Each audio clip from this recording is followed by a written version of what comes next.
Mga langga, ganito ako maghugas ng mga basahan. Yung mga basahan ko, ano na to,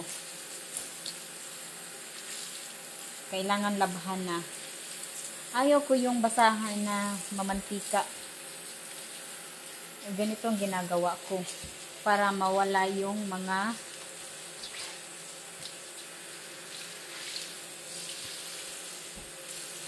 amoy-amoy.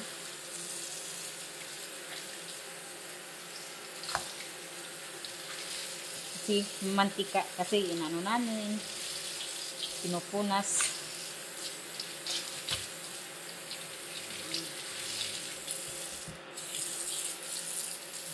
Hindi. Yung ginagamit ko. Ito lang din. Yung ginagamit ko. Sa pang plato. Ito lang.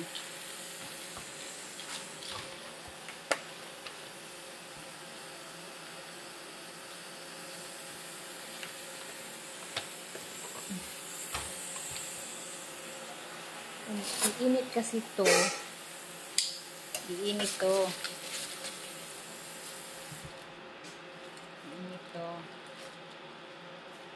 Kaya ganun ko siya. Mainit siya.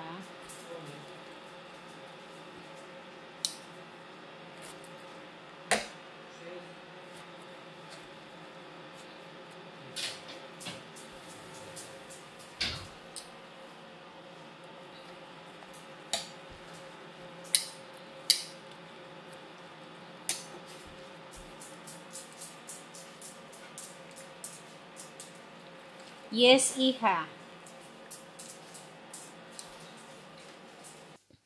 Lagay nyo lang yung mainit na tubig.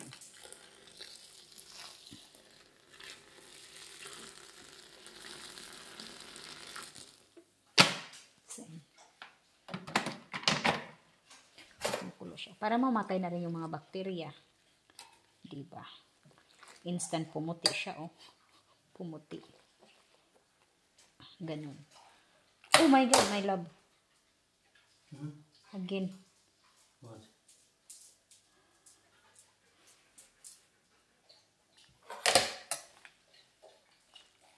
Yan.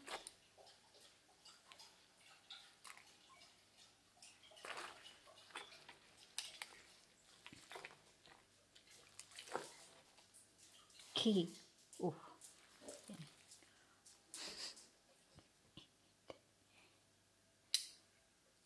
Yan siya. Yan siya. Pero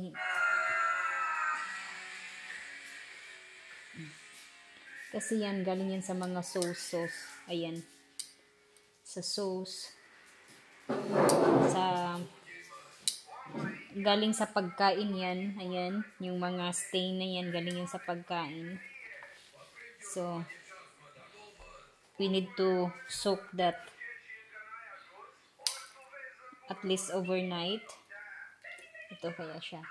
Pula to siya dati. Nakita yung kulay pula. Pula siya dati. Saka kababad ko ng mainit na tubig at saka sa bleach with sabon.